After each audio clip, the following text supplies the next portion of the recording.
हाँ जी प्यारे विद्यार्थियों, प्यार भरी सत श्री अकाल। अज असी 9वीं जमात का अगला पाठ लिंग करन जा रहे हाँ। सब तो पहला असी जाणांगे कि लिंग की हुंदा है। बेटा जिहड़े शब्दां तो सानू नर जां मादा बारे जानी कि मरदावे जां जनाना रूप दे संबंधी जानकारी मिलती है, उन्हां नूं असी व्याकरण दे विच लिंग कहंदे हाँ।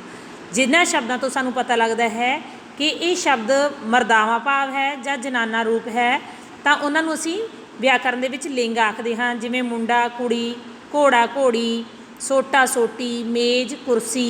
इस तरह नाल इन्हां शब्दां तो सानू पता लगदा है कि किहड़ा शब्द मर्द जाति नाल संबंध रखदा है ते किहड़ा शब्द इस्त्री जाति नाल संबंध रखदा है। जिवें मुंडा मर्द जाति नाल संबंध रखदा है, कुड़ी है जिहड़ी इस्त्री जाति नाल संबंध रखदी है, घोड़ा मर्द जाति नाल संबंध रखदा है ते घोड़ी इस्त्री जाति नाल संबंध रखदी है। तां इस तरह व्याकरण दे विच इन्हां शब्दां नूं असीं लिंग कहंदे हाँ। लिंग दीआं बच्चों दो किस्मां हुंदियां हन, पहला पुलिंग ते दूसरा इस्त्री लिंग। पुलिंग शब्द वो हुंदे हन जिहड़े सानू मर्द जाति नर जानी कि नर बारे दसदे हन जां मरदावा रूप सानू दसदे हन, जानी कि मर्द जाति का सानू बोध कराउंदे आ, वो पुलिंग हुंदे आ। जिवें आदमी, शेर, मोटा, सोहणा, पहाड़, बांदर। जिहड़े शब्दां तो सानू मर्द जाति बारे जानकारी मिलती है कि वो मर्द जाति नाल संबंध रखदे आ, तां उन्हां नूं असीं व्याकरण दे विच पुलिंग कहंदे हन। ते जिहड़े इस्त्री लिंग जिवें कि नाम तो ही स्पष्ट है, जो मादा जनाना रूप जानी कि इस्त्री जाति बारे सानू जानकारी दिंदे है, वो की हुंदे आ इस्त्री लिंग। जिवें राणी, मझ, बदली, संतनी, मोटी, पहाड़ी, कबूतरी। तां जिन्हां शब्दां तो सानू इस्त्री रूप का पता लगता है, उन्हां नूं असीं इस्त्री लिंग कहंदे हाँ।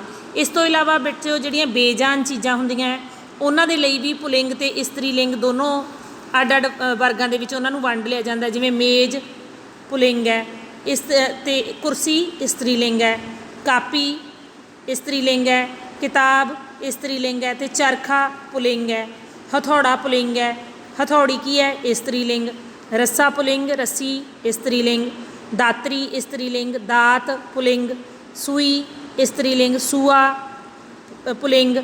इस तरह नाल जिहड़ियां बेजान चीज़ां उन्हां दे भी पुलिंग ते इस्त्री लिंग रूप है जिहड़े ओह बनाए जांदे आ।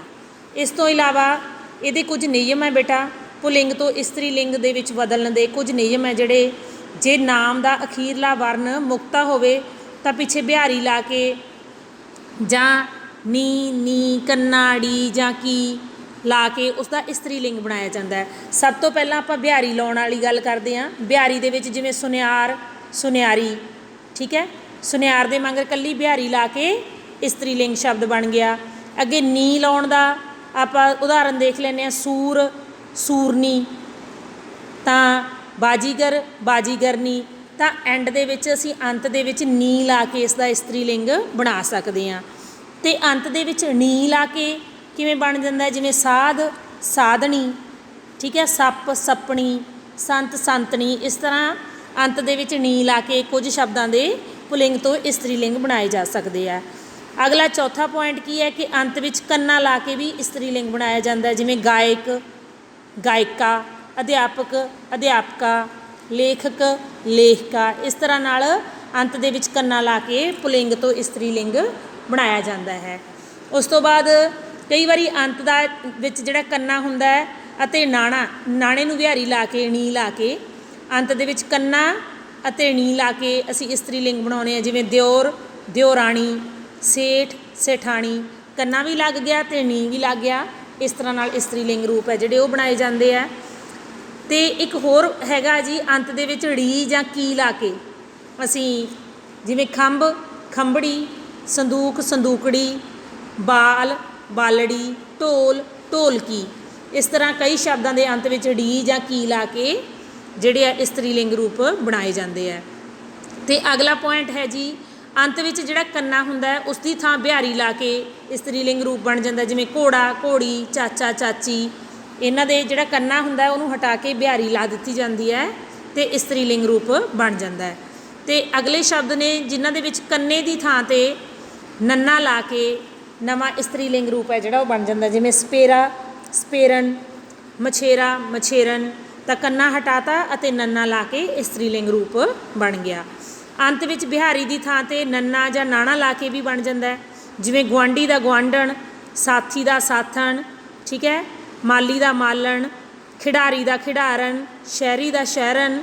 ਇਸ ਤਰ੍ਹਾਂ ਨਾਲ ਅੰਤ ਦੇ ਵਿੱਚ ਬਿਹਾਰੀ ਨੂੰ ਹਟਾ ਕੇ ਨੰਨਾ ਜਾਂ ਨਾਣਾ ਲਾ ਕੇ ਇਸਤਰੀ ਲਿੰਗ ਰੂਪ ਬਣਾਇਆ ਜਾ ਸਕਦਾ ਹੈ।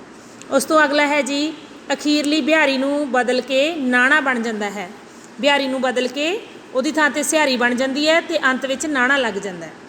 ਅਖੀਰ ਦੇ ਵਿੱਚ ਜਿਹੜੀ ਬਿਹਾਰੀ ਹੁੰਦੀ ਹੈ ਉਹਦੀ ਥਾਂ 'ਤੇ ਸਿਹਾਰੀ ਲਾ ਦਿੱਤੀ ਜਾਂਦੀ ਹੈ ਅਤੇ ਅੰਤ ਵਿੱਚ ਨਾਣਾ ਲਾ ਕੇ ਇਸਤਰੀ ਲਿੰਗ ਰੂਪ ਬਣ ਜਾਂਦਾ, ਜਿਵੇਂ ਨਾਈ, ਨਾਇਣ, ਕਸਾਈ, ਕਸਾਇਣ, ਸ਼ੁਦਾਈ, ਸ਼ੁਦਾਇਣ। ਤਾਂ ਇਸ ਤਰ੍ਹਾਂ ਨਾਲ ਇਹ ਸ਼ਬਦ ਬਣਾਏ ਜਾਂਦੇ ਆ। ਉਸ ਤੋਂ ਬਾਅਦ ਬਿਹਾਰੀ ਦੀ ਥਾਂ ਨੰਨਾ ਜਾਂ ਨੰਨੇ ਨੂੰ ਬਿਹਾਰੀ ਨੀ ਲਾ ਕੇ ਜਿਹੜੇ ਆ ਉਹ ਆਪਣੇ ਇਸਤਰੀ ਲਿੰਗ ਰੂਪ ਬਣ ਜਾਂਦੇ ਆ, ਜਿਵੇਂ ਸ਼ਹਿਰੀ, ਸ਼ਹਿਰਨ, ਲਿਖਾਰੀ, ਲਿਖਾਰਨ, ਜੁਆਰੀ, ਜੁਆਰਨ। ਇਸ ਤਰ੍ਹਾਂ ਨਾਲ ਇਸਤਰੀ ਲਿੰਗ ਰੂਪ ਵੀ ਬਣਾਏ ਜਾਂਦੇ ਆ। ਇਸ ਤੋਂ ਬਾਅਦ ਹੋ ਜਾਂਦੇ ਆ ਵੱਖ-ਵੱਖ ਪੁਲਿੰਗ ਅਤੇ ਇਸਤਰੀ ਲਿੰਗ, ਜਿਹਦੇ ਵਿੱਚ ਨਾਮ ਦੇ ਬਿਲਕੁਲ ਜਿਹੜਾ ਇਸਤਰੀ ਲਿੰਗ ਹੁੰਦਾ ਪੁਲਿੰਗ ਦੇ ਬਿਲਕੁਲ ਉਲਟਾ ਹੁੰਦਾ ਹੈ, ਉਹਦੇ ਨਾਲ ਕੋਈ ਮੇਲ ਜੋਲ ਨਹੀਂ ਹੁੰਦਾ, ਜਿਵੇਂ ਉੱਲੂ, ਬਤੌਰੀ, ਦਿਓ, ਪਰੀ, ਸਹੁਰਾ, ਸੱਸ। ਇਹ ਕੀ ਹੈ, ਵੱਖ-ਵੱਖ ਸ਼ਬਦਾਂ ਵਾਲੇ ਪੁਲਿੰਗ ਅਤੇ ਇਸਤਰੀ ਲਿੰਗ ਆ ਜਾਂਦੇ ਆ, ਜਿਨ੍ਹਾਂ ਦਾ ਇੱਕ ਸ਼ਬਦ ਨਾਲ ਦੂਜੇ ਦਾ ਕੋਈ ਮੇਲ ਨਹੀਂ ਹੁੰਦਾ। ਭਰਾ, ਭੈਣ, ਫੁੱਫੜ, ਭੂਆ, ਇਹ ਵੱਖੋ ਵੱਖਰੇ ਹੋ ਜਾਂਦੇ ਆ। ਕਈ ਵਾਰ ਆਕਾਰ ਦੇ ਅਨੁਸਾਰ 'ਤੇ ਵੀ ਪੁਲਿੰਗ ਅਤੇ ਇਸਤਰੀ ਲਿੰਗ ਰੂਪ ਦੇ ਵਿੱਚ ਉਹਨਾਂ ਨੂੰ ਜਿਹੜਾ ਵੰਡ ਲਿਆ ਜਾਂਦਾ ਹੈ।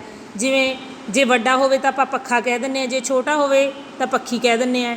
ਜੇ ਆਕਾਰ ਵੱਡਾ ਹੋਵੇ ਤਾਂ ਰੋਟ ਕਹਿ ਦਿੰਦੇ ਹਾਂ, ਜੇ ਆਕਾਰ ਛੋਟਾ ਹੋਵੇ ਰੋਟੀ ਕਹਿ ਦਿੰਦੇ ਹਾਂ।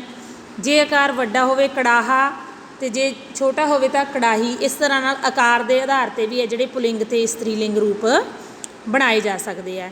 ਪਰ ਕਈ ਸ਼ਬਦ ਹੈ ਜਿਹੜੇ ਸਿਰਫ ਪੁਲਿੰਗ ਰੂਪ ਵਿੱਚ ਹੀ ਮਿਲਦੇ ਆ, ਉਹਨਾਂ ਦੇ ਇਸਤਰੀ ਲਿੰਗ ਰੂਪ ਨਹੀਂ ਮਿਲਦੇ, ਜਿਵੇਂ ਮਕਾਨ, ਤੇਲ, ਮੀਂਹ, ਸੂਰਜ, ਲੋਹਾ, ਸ਼ੀਸ਼ਾ, ਅਨਾਜ, ਗਗਨ, ਪਿਆਰ, ਕ੍ਰੋਧ, ਪਾਣੀ, ਹੰਕਾਰ।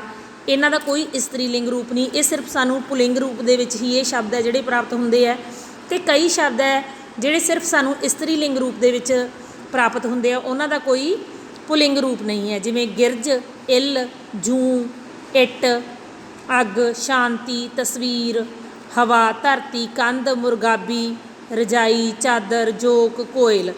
ਇਹਨਾਂ ਨੂੰ ਅਸੀਂ ਸਿਰਫ ਇਸਤਰੀ ਲਿੰਗ ਰੂਪ ਵਿੱਚ ਹੀ ਜਾਣਦੇ ਹਾਂ, ਇਹਨਾਂ ਦਾ ਕੋਈ ਵੀ ਪੁਲਿੰਗ ਰੂਪ ਨਹੀਂ ਹੈ। ਤਾਂ ਕਈ ਸ਼ਬਦ ਇਸ ਤਰ੍ਹਾਂ ਦੇ ਨੇ ਜਿਹੜੇ ਪੁਲਿੰਗ ਅਤੇ ਇਸਤਰੀ ਲਿੰਗ ਦੋਨਾਂ ਰੂਪਾਂ ਵਿੱਚ ਹੀ ਵਰਤੇ ਜਾਂਦੇ ਆ, ਜਿਨ੍ਹਾਂ ਨੂੰ ਅਸੀਂ ਕਈ ਵਾਰ ਪੁਲਿੰਗ ਦੇ ਰੂਪ ਵਿੱਚ ਵੀ ਵਰਤ ਲੈਂਦੇ ਹਾਂ ਅਤੇ ਇਸਤਰੀ ਲਿੰਗ ਦੇ ਰੂਪ ਵਿੱਚ ਵੀ ਵਰਤ ਲੈਂਦੇ ਹਾਂ, ਜਿਵੇਂ ਤੂੰ, ਅਸੀਂ, ਉਹ। ਠੀਕ ਹੈ, ਇਹ ਪੁਲਿੰਗ ਇਸਤਰੀ ਲਿੰਗ ਦੋਨਾਂ ਰੂਪਾਂ ਵਿੱਚ ਵਰਤੇ ਜਾਂਦੇ ਆ। ਇਸ ਤੋਂ ਬਾਅਦ ਦਹੀਂ ਅਤੇ ਦਹੀਂ ਨੂੰ ਆਪਾਂ ਕਈ ਵਾਰੀ ਕਹਿੰਦੇ ਹਾਂ ਦਹੀਂ ਖਾ ਲਈ, ਅਤੇ ਕਈ ਕਹਿੰਦੇ ਆ ਦਹੀਂ ਖਾ ਲਿਆ। ਇਸ ਤੋਂ ਇਲਾਵਾ ਸਾਈਕਲ ਸ਼ਬਦ, ਇਹ ਮੇਰੀ ਸਾਈਕਲ ਹੈ, ਇਹ ਮੇਰਾ ਸਾਈਕਲ ਹੈ। ਤਾਂ ਇਹ ਸ਼ਬਦ ਹੈ ਜਿਹੜੇ ਦੋਨੋਂ ਰੂਪਾਂ ਦੇ ਵਿੱਚ ਹੀ ਵਰਤੇ ਜਾਂਦੇ ਆ। ਤਾਂ ਇਸ ਤੋਂ ਬਾਅਦ ਅਭਿਆਸ ਦੇ ਪ੍ਰਸ਼ਨਾਂ ਦੀ ਗੱਲ ਕਰੀਏ ਬੇਟਾ, ਸਭ ਤੋਂ ਪਹਿਲਾਂ ਤੁਹਾਨੂੰ ਬਹੁ ਵਿਕਲਪੀ ਪ੍ਰਸ਼ਨ ਆਉਣਗੇ, ਜਿਹਦੇ ਵਿੱਚ ਤੁਸੀਂ ਸਹੀ ਉੱਤਰ ਦੇ ਸਾਹਮਣੇ ਨਿਸ਼ਾਨ ਲਗਾਉਣਾ ਹੋਵੇਗਾ, ਜਿਵੇਂ ਲਿੰਗ ਕਿੰਨੇ ਪ੍ਰਕਾਰ ਦੇ ਹੁੰਦੇ ਹਨ। ਠੀਕ ਹੈ, ਜਿਹੜੇ ਸ਼ਬਦ ਔਰਤ ਅਤੇ ਮਰਦ ਰੂਪ ਨੂੰ ਪ੍ਰਗਟ ਕਰਦੇ ਹਨ ਉਹਨਾਂ ਨੂੰ ਕੀ ਕਿਹਾ ਜਾਂਦਾ ਹੈ। ਤਾਂ ਇਸ ਤਰ੍ਹਾਂ ਨਾਲ ਇਹਨਾਂ ਬਹੁ ਵਿਕਲਪੀ ਪ੍ਰਸ਼ਨਾਂ ਦੇ ਵਿੱਚ ਤੁਸੀਂ ਸਹੀ ਉੱਤਰ ਦੇ ਸਾਹਮਣੇ ਨਿਸ਼ਾਨ ਲਗਾ ਦੇਣਾ ਹੈ।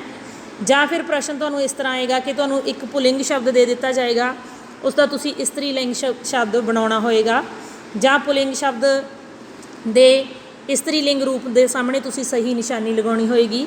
ਇਸ ਤੋਂ ਇਲਾਵਾ ਜਾਂ ਫਿਰ ਤੁਹਾਨੂੰ ਵਾਕ ਦਿੱਤੇ ਜਾਣਗੇ ਅਤੇ ਉਹਨਾਂ ਵਾਕਾਂ ਨੂੰ ਤੁਸੀਂ ਲਿੰਗ ਬਦਲ ਕੇ ਦੁਬਾਰਾ ਲਿਖਣਾ ਹੋਏਗਾ, ਜਿਵੇਂ ਮੋਰ ਨੇ ਸੱਪ ਨੂੰ ਮਾਰ ਦਿੱਤਾ, ਤਾਂ ਤੁਸੀਂ ਲਿੰਗ ਬਦਲ ਕੇ ਵਾਕ ਕਿਵੇਂ ਲਿਖੋਗੇ, ਮੋਰਨੀ ਨੇ ਸੱਪਣੀ ਨੂੰ ਮਾਰ ਦਿੱਤਾ। ਇਸ ਤਰ੍ਹਾਂ ਨਾਲ ਇਹਨਾਂ ਵਾਕਾਂ ਨੂੰ ਤੁਸੀਂ ਹੱਲ ਕਰਨਾ ਹੋਏਗਾ। ਜਾਂ ਫਿਰ ਕਈ ਵਾਰ ਕੀ ਹੈ ਕਿ ਤੁਹਾਨੂੰ ਕੁਝ ਪੁਲਿੰਗ ਸ਼ਬਦ ਦਿੱਤੇ ਜਾਣਗੇ, ਉਹਨਾਂ ਬਾਰੇ ਪੁੱਛਿਆ ਜਾਏਗਾ ਕਿ ਇਹ ਸ਼ਬਦ ਪੁਲਿੰਗ ਨੇ ਜਾਂ ਇਸਤਰੀ ਲਿੰਗ ਨੇ। ਸ਼ਬਦ ਦੇ ਦਿੱਤਾ ਜਾਏਗਾ, ਉਹਨਾਂ ਬਾਰੇ ਤੁਹਾਡੇ ਤੋਂ ਪੁੱਛਿਆ ਜਾਏਗਾ ਕਿ ਪੁਲਿੰਗ, ਇਹ ਸ਼ਬਦ ਪੁਲਿੰਗ ਹੈ ਜਾਂ ਇਸਤਰੀ ਲਿੰਗ ਹੈ। ਇਸ ਤਰ੍ਹਾਂ ਕਈ ਤਰ੍ਹਾਂ ਨਾਲ ਪ੍ਰਸ਼ਨ ਤੁਹਾਨੂੰ ਇਹ ਹੱਲ ਕਰਨਾ ਆ ਸਕਦਾ ਹੈ। ਉਮੀਦ ਹੈ ਤੁਹਾਨੂੰ ਪਾਠ ਸਮਝ ਆ ਗਿਆ ਹੋਵੇਗਾ। ਧੰਨਵਾਦ।